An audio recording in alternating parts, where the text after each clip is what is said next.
We have the 8th episode of the FLGHome podcast. This is pretty official, huh? It's very official. More official than I expected. Oh, good. Love it. Good. We try. We're not in a basement, so that's good. But we have with us Renee Gaun. Did I pronounce your last name correctly? Gaun. Oh, yeah. Shoot. So it's just like G-O-N situation. Very simple. It's at least I'm better than Wayne McCormick, who hopefully will listen to this at some point in time, because he has known me for the better part of 14 years, and he pronounces my name probably 2 different ways that are both wrong. So Every time. So let's hear it one more time. Oh, your name? Your name. Oh, my name? Yeah. All right. No, he will go with Hallows or Halo. Okay. Sometimes he just drops the S because that's how he's feeling. You're like, nope. So can you do one more Wayne joke too? Of course. What is it called when you go to Karma Sushi and you order a box of things? A bento box. Nope. What's it called? Poor guy. It's a bonito box. I've had a server correct him once, and he's just like, no, I'll have the bonito, not the bento. I think you're speaking a different language at that point. Yeah. No, yeah, it is a little more Spanish. It is a little more Spanish, like the beautiful box. Exactly. Sorry, Wayne, we love you. But yes, Renee Gaun, real estate agent. As of, how long have you been an agent then? January of 2016. January 2016. I'm going to push that a little closer to you. Do you want to direct that to you a little bit better? January 2016. And you guys are just, we've talked about it. You're just working to take over Flagstaff, right? Husband runs a tree removal business. Yes. That's been, he's taking over Northern Arizona. He's right? pretty much, he's well on his way there too. I love it. Props to Jordan. You're a hustler out there. Serious. And you got 2 little ones, one on the ski team. One on the ski team. He's going to be 10 in February, and a 3-year-old who hopefully will start skiing this year. I love it. Have you put them on skis at all? Oh, yeah. It was a spiel. She went up with us once last year, cried for an hour and a half straight, and then proceeded to get very sick in the lodge on me. Oh. And then we went home, and I called it. I was like, she's got to be 4. And, of course, now we're trying it this year, and she's 3. Okay. It's hard because with my kids, I've had, I don't know, I'm done with it. That my first, I was like super, super stoked. That was just an important part of me growing up. Totally. And to where, so technically speaking, she was still 1 year old when we put her on skis. She was 23 months. Had fun with it. Oh, yeah. Put them in a little harness. But everyone listening, if you're trying this, you have to have the little thing that hooks the tips. Has to. Have to have that. And the harness. Our first harness. One never had a harness. He was kind of on his own with the little tip thing. He got the french fry pizza, the whole thing. Yeah. Her, we're going to need the harness. We're going to need full snowsuits so she doesn't have too many pieces of parts. It's going to be a spectacle. Yeah. Yeah. And it is actually, it's, I'm trying to think how I want to say this, but it's like an inspiration of fitness. Oh, yeah. Of like, I've had a ski patroller. I don't do CrossFit. I appreciate that he thought I was fit because I had to come down. I decided to do what was more of like a blue-black run with a 4 and 6 year old. Oh, God. Because I really believed in them. In a resort that they'd never been to, when it was starting to be gale force winds, it was like all sorts of bad decisions. People were watching me. Like my 6-year-old made it down like 80% of the run. Like she had her turns okay, right? Yeah. It was slow. My 4-year-old, I believed in him, but he didn't believe himself. And did he just like sit down eventually? It was done. Yeah, he was done. And so I ended up coming down the mountain carrying both of them on a snowboard. And that's where ski patrol was like, oh, CrossFit dad. Yeah. You're like, no, this is serious. No, just adrenaline at it's this burning. point. It's burning a lot. I don't know. I have no other option. There's no Here, other option. One. Yeah, no, and my pride wouldn't allow that. So yeah. So that's exciting. The ski season, getting the little one up there. Oh yeah, it's super exciting. We're very, very ready for ski season. Exactly. And with the turn of the seasons, Matt, you since 2016, you've seen some different markets. I have seen quite a few. and you've worked at different teams, and you've seen a lot of different sides of this business, and you are and I love it that you're an active participant in this market. Can I disclose that? I love that. Yeah, that it's not just a matter of like, yeah, I'd like to sell homes, and maybe there's a sucker that will buy a home right now. It's not that. It's a matter of saying, where's the opportunity? Because you're buying homes. You have been a landlord or are a landlord, and are now playing the short-term rental game in a market outside of Flagstaff. Can I disclose all these things? Oh, yeah, totally. Okay. So you are actively trying to find opportunity and build wealth with your family in real estate as well. Yeah. And so you know a lot of agents that don't do that, right? There's some agents that just don't. And I know I've talked to really seasoned lenders that are like, oh, no, I don't buy houses. Right. I bought a house. Yeah. There's a lot of agents that are like that too. And I think to myself, like, what changed in our minds and at what point to be like, oh, no, this is what we do. Yeah. I help people buy and sell real estate. We buy real estate. That's what we do. Yeah. I think, well, and it's just, I don't think we're good at living vicariously. No, I think it's a problem. Yeah. Like it's kind of that participant mindset that's like, no, I'm not just going to watch a ski film. Like, I want to ski. And no, I'm not just going to watch this investor stack up a portfolio and I see the wealth. That's how, I don't know if I've ever told you this one, is like early on in my career in lending, I'd see people's tax returns and I was like, oh, this is a game. Mm-hmm. And everyone's just filling in this one box. And that one box usually doesn't go up a lot. Yeah. Right? Incrementally. Totally. Right? But I'm like, and then there's these other people that they're filling in all these other boxes. Yeah. And there's like other ways. Like they've got that first box going too a lot of the times, but they're filling up all these other boxes. Yeah. You couldn't have said it better. It's a game. And you just have to figure out what works for you. And then even then, what doesn't work for you. And you step outside of your comfort zone and you find the next box. Find the next box, and then you just kind of keep developing these different ways of doing these things. Yeah, let me get you a little closer there. Is that better? I think so. Yeah. I'm not an audio engineer, but we want to get some good sound here. But yeah, and I think right now is a lot of people feel like it's a bad time to play that game. Mm-hmm. You and I were talking about this, and not that I want to beat a dead horse here on the podcast, because I feel like, and that's one of the reasons I started this, is knowing that there's a lot of information going on and things are changing so day to day, that even this morning when we were talking, where it's like, I don't want to sound too repetitive on topics, but certain things aren't sinking in just yet. Right. But that, I think as we were talking, kind of to preface that conversation, is we've already seen rates start to turn down. Mm-hmm. Could they go back up again? Sure. Mm-hmm. We're on an interesting roller coaster we've never been on before, but we are seeing things back in the sixes. Right. In certain loan types, jumbo loans, we've quoted in the high fives, and FHA loans in the low sixes, more traditional conventional loans, maybe mid sixes. Right. It's like, hey, that's a heck of a lot better than sevens, right? So it's feeling better, and so we're starting to see that turn, but it's going to be probably a little slow road. Right. Some experts thinking that we'll hit more solid 5 ranges, like second quarter next year. Mm-hmm. If you were the first-time home buyer, right? So not someone playing the game here, building up portfolio and things, because there's a level of risk that you play differently with there, definitely. Right? And I think actually to that extent, I find like I do like questions and I'll have tangents and tangents. I think that's what always happens with us. On this in general. But I'm just saying, I think you actually play it, you have more chance to win as a first-time home buyer and primary buyer than I think investors have to be very, very careful right now. Yeah, absolutely. Because their time frame could be potentially shorter. Right.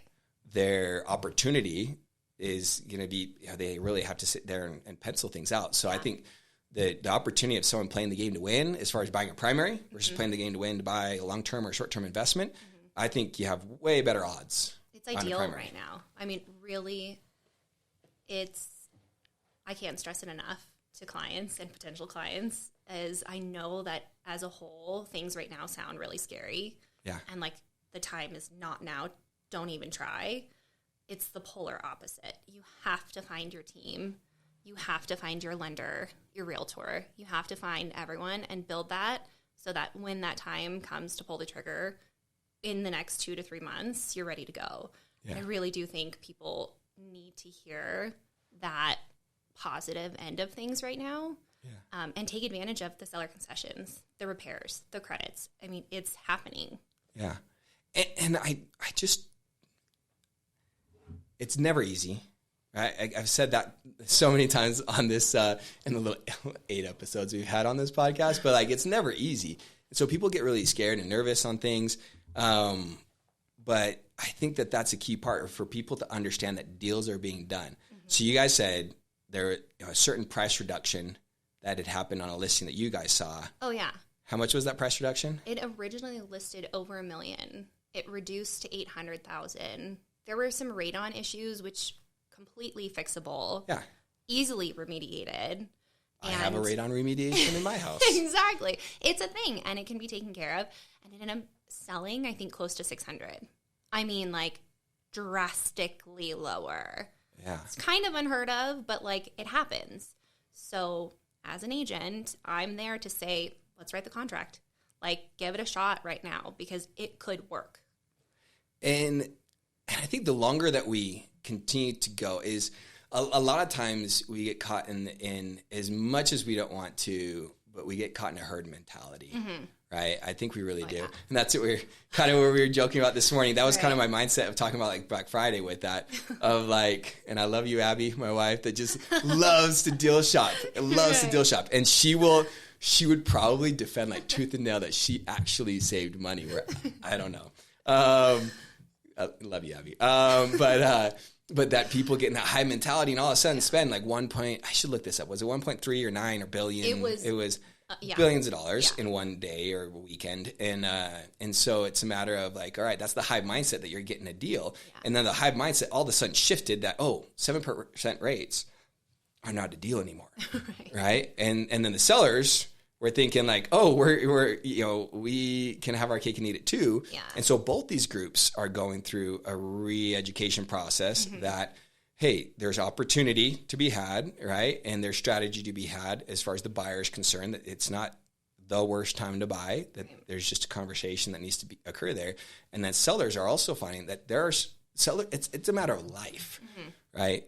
We buy houses not because we live in houses, I should say, not just because it's like a matter of super convenience. Like the majority of people, it's just the matter of that's your life. You like life indoors. We've really become accustomed to that.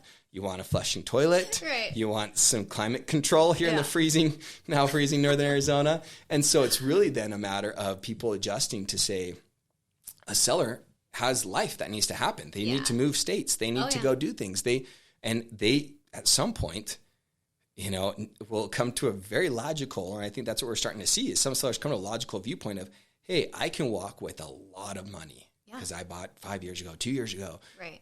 I just won't walk with the cream on top that, was kind of the stupid numbers that we were seeing offered. Yeah. But it's still a good deal. It's a great deal. It's not dumb to sell right now. No. I mean, it's crazy the amount of equity people built in their homes in the last couple of years. And they got a little too used to that number increasing drastically, very, very, very quickly. Yeah. You're still making a ton of money. Yeah.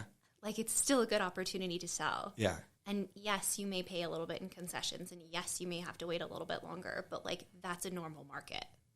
That's what we're leaning towards. Sure. And so kind of both ends still find each other. Yeah. Which I think the concern, I'm like you, I'm very opportunistic that saying, hey, we need to come up with a really cool name for this. Like the let's make a deal market of just like come to the table. Let's think that's an awesome idea. Everyone to the table. Like let's make a deal. Let's figure this out. And let's find where everyone can be logical on it. And knowing that some, if certain buyers or certain sellers aren't really being realistic, right? That buyer's wanting to see 25% come off of that home, and the seller's wanting to go up by 25%. Like we are way too far off. Yeah. But that's the hard part is I see a lot of things happening right now. People moving. I had 2 people move in. One of them was starting to move in, but basically closed before Thanksgiving weekend. Right. And that's awesome, right? That's like first time home buyer for one of them, and like getting their own house and celebrating the holidays with their own. I don't want to be like too like hardcore on the emotions of like just throw all logic aside. Like it's not that, right? But I'm saying like it's just a matter of like we can make both work, and I'm seeing people make it work, right? Of like, hey, the numbers work. This seller came down, paid closing costs, did some repairs, made it work for this first time home buyer that really didn't have a lot of other cash to be doing things, after closing, and those people own a house right now, right? And I don't feel. I can't focus too many feelings here.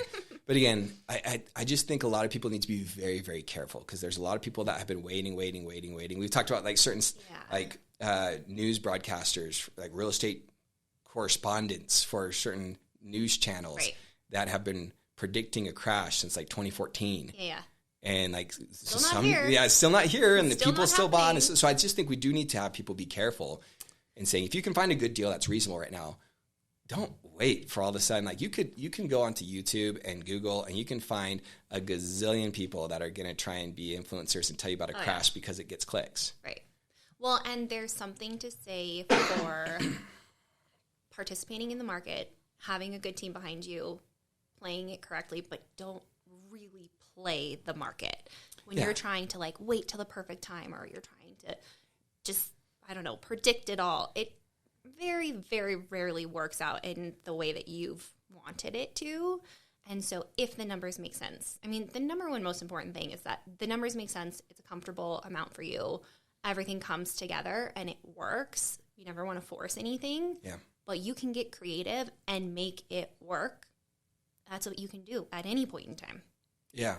No, and I think that the one key that I hope a lot of people understand is I'm kind of thinking through this mentally and trying to identify opportunity is I think I'll say it in a positive light versus the negative light here. That the positive light is I think that buyers right now have a luxury that they haven't had for a long time because they can think. Mm-hmm. It's a gift, right? It's huge. You can compare and think. So you can go and there's going to be 3 listings in that same neighborhood. Yeah. And you can go look at them all. You can go think about it. Yeah. And you can go talk. You can then play the game and then maybe, you know, have your agent talking to the other agents and seeing who's maybe more motivated. Exactly. Like that did not exist at all the last 24 months. You literally had hours to make a decision, if that. Yeah.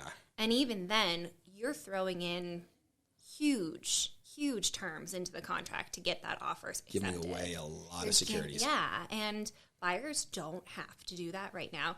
Is that going to change in the somewhat near future? Possibly. Take advantage of it right now. Like you have to take advantage of the fact that it's kind of on your side. Everything is on your side. There's a few homes that pop up here and there that are still going very quickly because that's just how Flagstaff is. There's areas that people will die to live in, and so those still move quickly, but most everything, you've got time on your side. Yeah. Actually, you got a lot more than just time. Yeah, time and some leverage, and to be, and I've said it again and again, that I love real estate in the sense of that insider trading is legal, right? That have you heard me say that before? Yeah. That it's awesome that you can get, have a great real estate agent be pounding the pavement and getting the facts for you on like, hey, this buyer or this seller over here, they're just opportunistically selling it. They can make a bank on it. They'll sell. Then this other one, hey, they're actually under contract on a house across state because they have to move and they got jobs. Like they need to make something happen. They're a little bit more motivated. And it's not to the sense of like, let's go take advantage. It's like, again, let's make a deal. Right. What works for them? What works for us? Let's come to it. And, I think someone, a real estate agent early on in my career, put this well over to me where I kind of always saw it as very adversarial, right? That, there's the buyer and there's the seller and there's their own agents and they're just going to try and beat up and who's going to win. And I still get stuck thinking that way sometimes, but I'm like, no, honestly, it's about helping, correct me if I'm wrong. Maybe and I'm sure you feel that way in certain transactions that it's like, hey, they're trying to pull one over and I'm trying to pull one over and it gets it doesn't have to be that way, but really to be like, come to amicable terms. Yeah.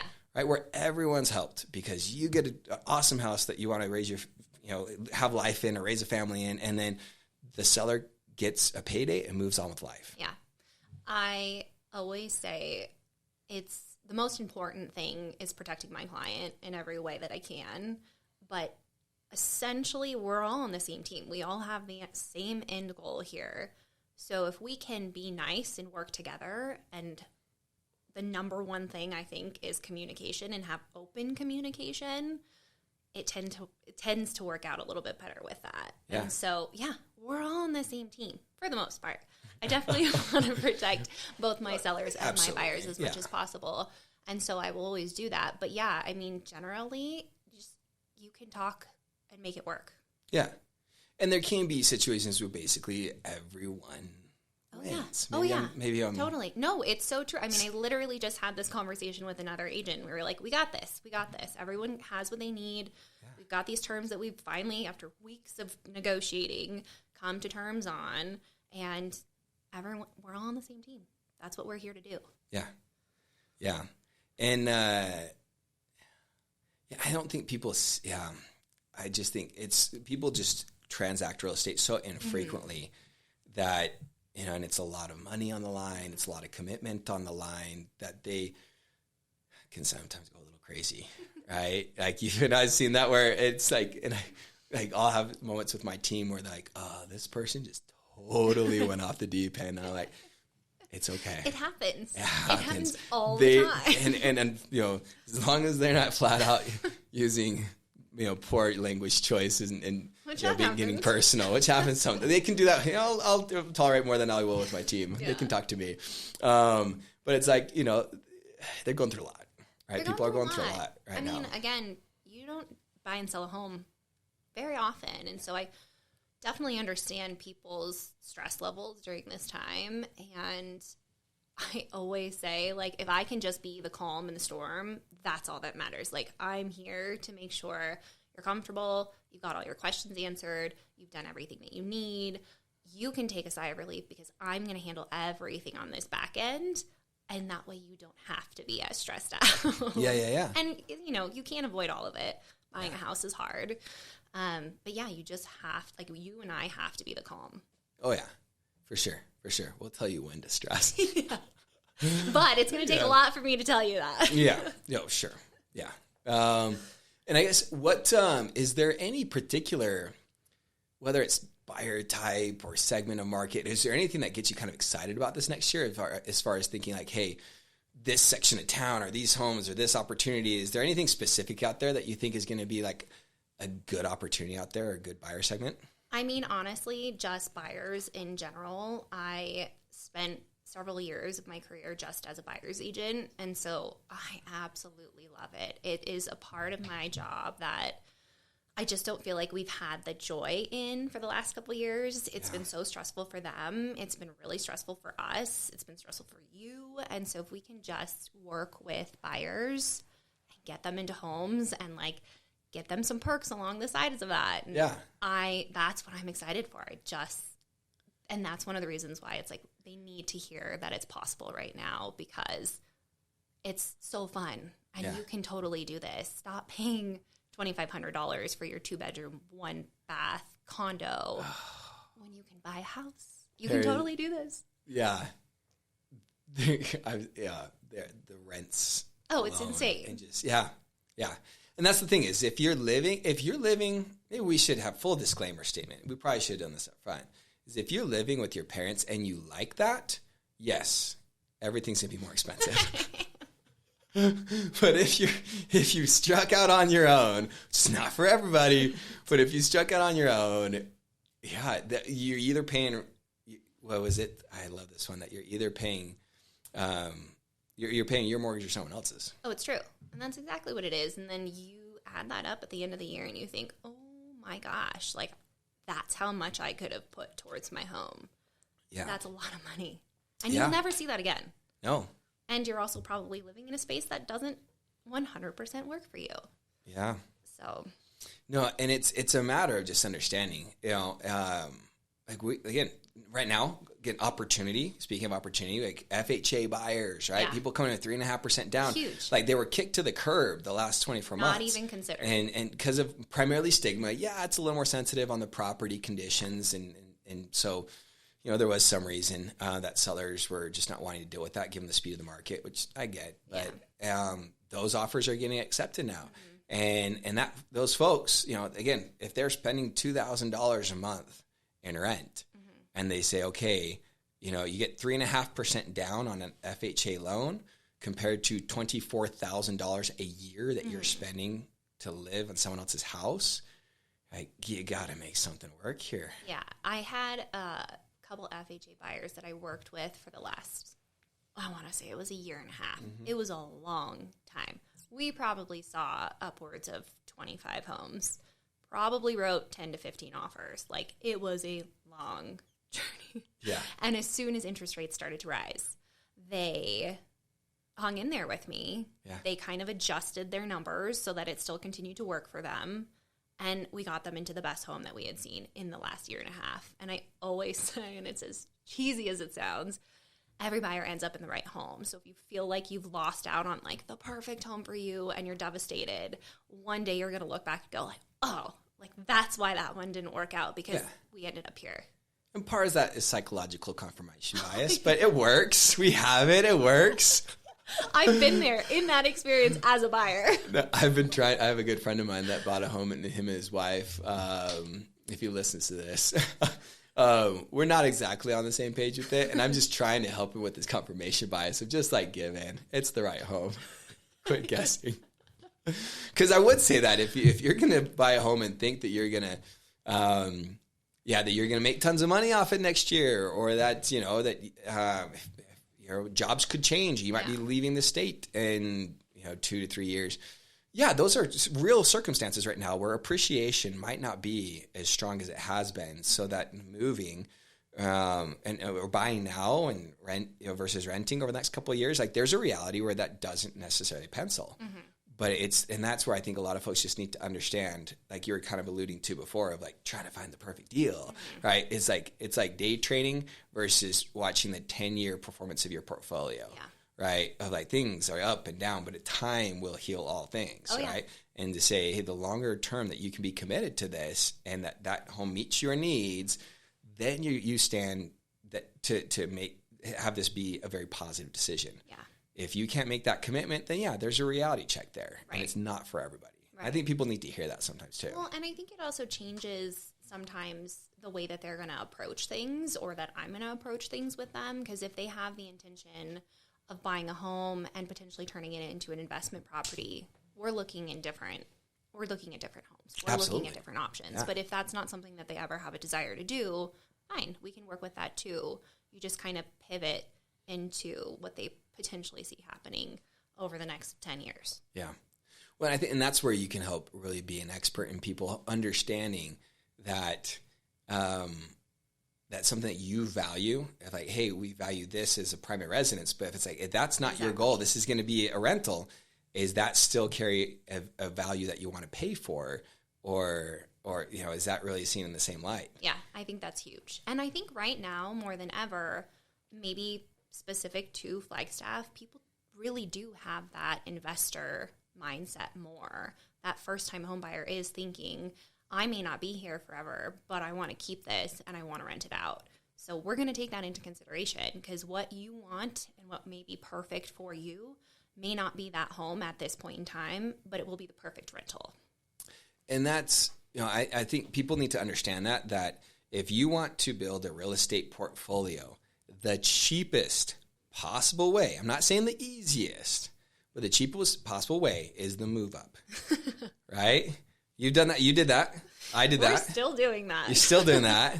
And it's never fun to move households, especially as you accumulate junk and children and things. But people need to know that an investment property is going to be like a minimum 15% down, but the rates and terms really put you at 20-25% down, and your rates and terms are going to be higher or your interest rates and costs are going to be higher than if you bought a primary. So if you can buy, like the very first house I bought was an FHA loan, 3.5%,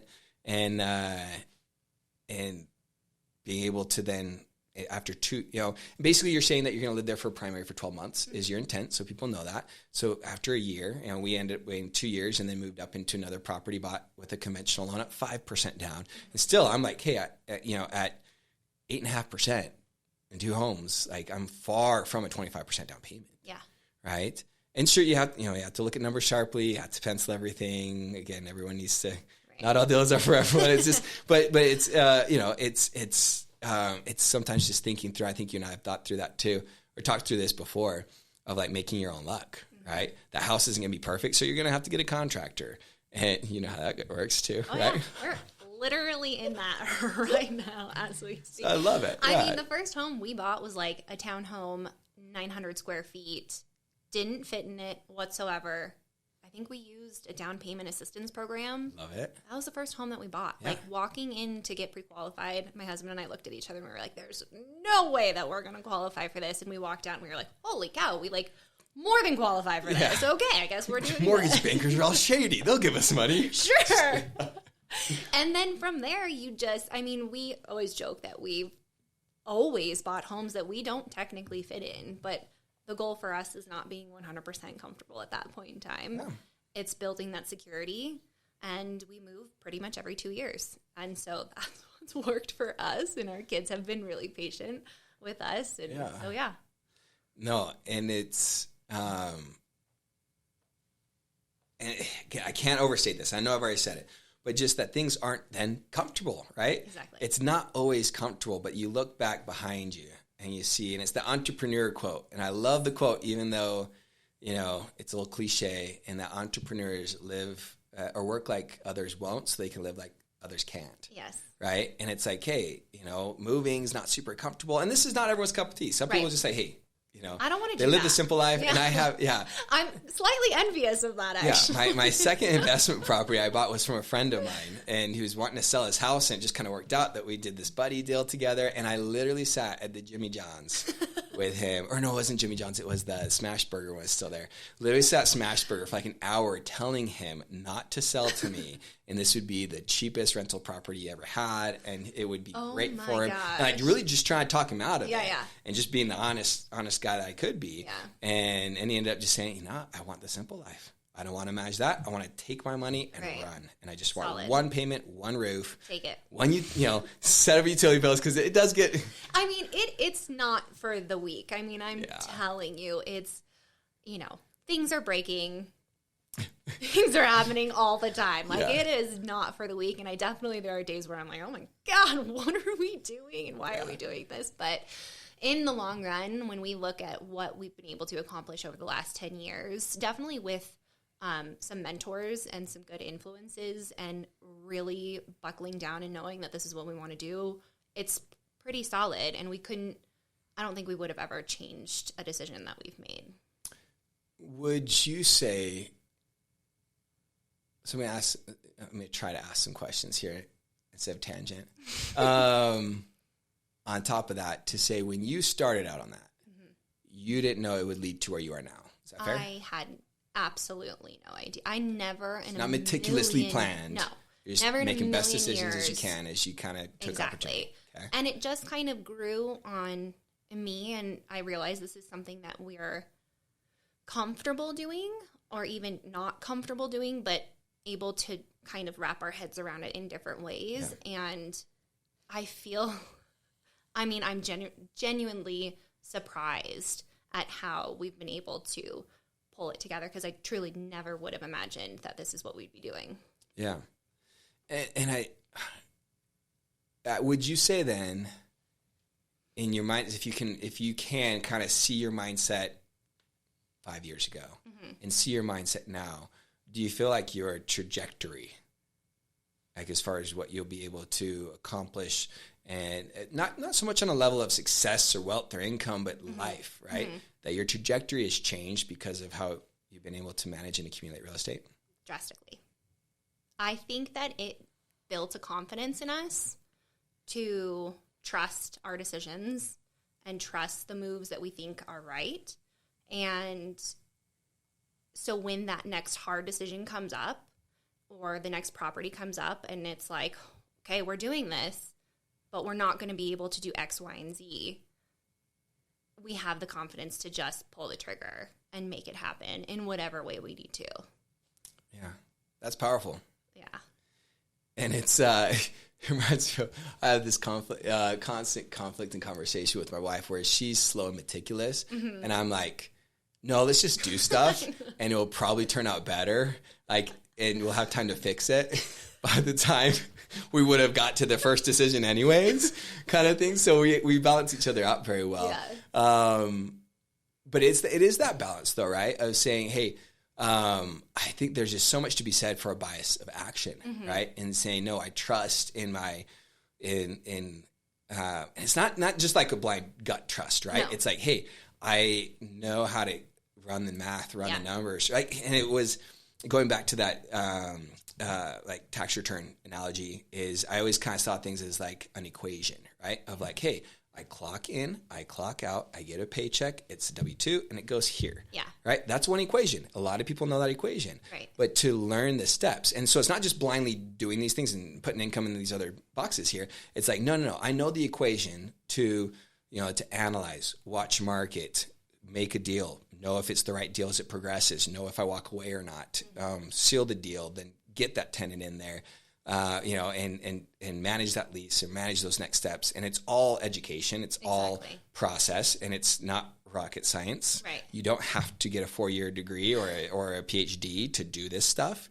Right. A lot of it, and that's what I love about it too, is it's a lot of it is just it's DIY. It is, and you just have to know the questions to ask and not be afraid to ask them, to say like, oh, is this a silly question? Should I even be asking? I call you and I still ask you. I'm like, okay, don't judge me off this question. But sure. You just have to just try to learn as much as you possibly can about it. And of course, I'm slightly biased in that because I do it as a career. Sure. But it's really cool because like my husband, who again does tree removal for his career. Real estate related. He's come in handy a few times. Industry. He has saved some of my escrow. He loves it. Like the first time we walked into the lender and we thought we're never going to pre-qualify. We walked out and he was like, "Are we doing this?" And I was like, "I think we're doing this." And since that day, he is in it just as much, if not more than I am. He is watching the trends. He's watching the market. We went on a date night last night. What do we talk about the entire time? Our homes, our potential homes. What does the next year look like? Do we plan on buying a house next year? Like, that's literally all we talk about. But it's exciting. And again, that's what I do on a daily basis, so I want to talk about it all the time. Yeah. Even for him, he's on the same page. It's really cool to watch, like, the excitement that can come from it. And how things can change. Absolutely. And it's, I'm always careful with that, is I don't want people to feel like, again, it's not everyone's aspirations on it. And these things don't happen overnight. No. Oh, right? No. Right. Renee's not buying a home every week, right? No. If she wanted to, would love to help you. Just kidding. Is it stressful? Yes. Yeah. Is it? Yeah. Does it take a lot of hard work? Are you, and it's sweat to build those down payments and to manage things. And it's not always fun to get, calls at the most terrible time to know that something's broken somewhere, as you're managing things. And so it is not passive income. I would make sure everyone understands that is not passive income. But yeah, no, and I love that excitement. And I just think that so many people get so stuck, in thinking right now, going with that herd mentality, right? When the herd says it's not a good time to buy a TV, you won't buy it. And when it's Black Friday, you're going to buy that TV, even though it's really not that big of a deal, right? Or it's like minuscule of like, or was it when it's like, hey, you're going to camp out like 3 nights just to save like $100 on a TV? Like, okay, that's minimum wage gets you more than that, right? You can do a lot more with your time. You can work a lot more in that period of time to pay that extra couple $100. I'm not trying to, maybe I'm too many disclaimers here, just not wanting to offend anyone, even though I told you life's too short to worry about offending people. But I remember we were in college and this couple invited me and Abby out to when Panda right here opened up. Uh-huh. And they're like, they're giving away free Panda. And we're like, cool. Like we'll meet you there at 6 or something. Right. And they had been in line for 2 hours before we got there. We waited in line with them for another 30 minutes and got some free panda. But I was like, this big? Yeah, I'm sure it was like hardly anything. And my wife and I were just talking about free food, and like it was so important in college. You're like, you would do anything for free food. Even slightly after college. True. Yep. Exactly. My mom had to bring me food in college because I didn't buy things, and I'd be like, a can of beans was dinner. She's like, no, that's not. And so, but yeah, where were we going with this all? And just saying, like, your time's valuable. Yes. Right. and so, with the mentality of people thinking, I think we're all wrapping up on that, is just this wait mentality, right? That people think they need to wait. Mm-hmm. And it's like, no, I saw some really highly influential person, and I've seen people with, millions of views on this camp and millions of views of this camp that say, no, everything's going to be just fine, and no, everything's going to crash and burn. And you can find whatever information you want to find. Yeah. That's the thing. If you think it's going to crash and there is going to be a perfect time the next couple of years because prices are going to drastically fall, you will find hundreds of people saying that because that's the information that you're looking for. Yeah. And you can keep asking your landlord if you can change anything in the house and continue to live there. Right? I don't know. I'm just an ownership mindset. What was it in the World Economic Forum? Have you heard this one? No. That this gentleman in the World Economic Forum was just talking about the future of economy and saying, you will own nothing and you will like it. Right. And they were talking like even JP Morgan Chase, or can we say that? I'm small enough that they won't sue me. They announced that they are committing like millions of dollars to this additional hedge fund to purchase more single family properties for a rental portfolio. Okay. Right. So big players are making bets that we've been talking about, as there's this population that needs housing. That's one of the biggest crunches of inventory right now.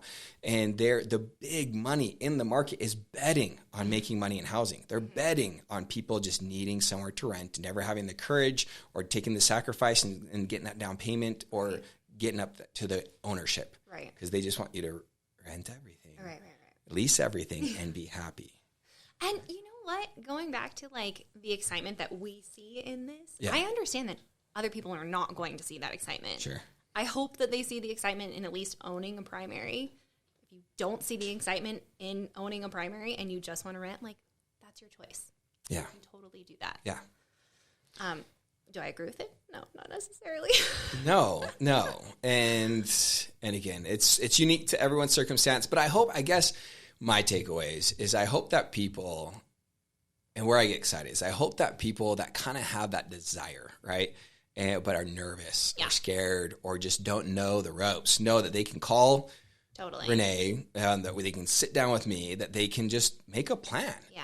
Put a plan together. And let's be, you and I are truth tellers, right? We're going to tell you if it's like, hey, so Flagstaff, right? It's really hard. Maybe not Flagstaff. It's just hard. You could be a Williams budget, right? Yes. And that's not a bad thing, but let's know that now before all of a sudden it goes from Williams to Winslow. Right. Not to judge Winslow, but I'm just saying as it tears out and you're driving further and further. You start there and then eventually you'll be here. That's the thing. If you take that step, the uncomfortable space that you might have to live in for a couple years, you will get to that space that you're going to go, oh, that's why I did this. Yeah.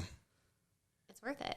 It is. It's so you and I could talk. We're a dangerous combination on that, where it's just like, maybe I need to maybe Jessica can help me find someone that like hates real estate and we can get them on and probably a good idea. Have a contrarian mindset here. Or I was going to do those signs like sit in the town square and say, it's a great time to buy a house, prove me wrong. Or we should do that. That sounds a little scary. But no. I said we could go on forever about the joys of real estate, but any other closing remarks? Any other big thoughts, Renee? I think just educate yourself. And I think that fear and that nervousness comes from not having enough information, which is completely understandable. I remember being in that space. And so just working to talk to people who know what they're talking about and educate yourself and ask the questions, and that fear and that anxiety of pulling the trigger on this type of thing, whether it's real estate or not, it will go away, or it will dissipate, I should say. Yeah, or at least the ability, a line that I've really appreciated, that I've heard over this last week is that courage is not the absence of fear, but it's acting in the presence of it. Yeah. Right. And so that, you're still going to feel nervous throughout transaction, but the education will help you to be able to act and own a home versus continuing to rent. Yeah. And being really scared. Love it. Awesome. Well, give Renee a call, guys. Thank you so much, Renee. Thank you. Appreciate you coming on. And it's going to be a good year next year. Definitely.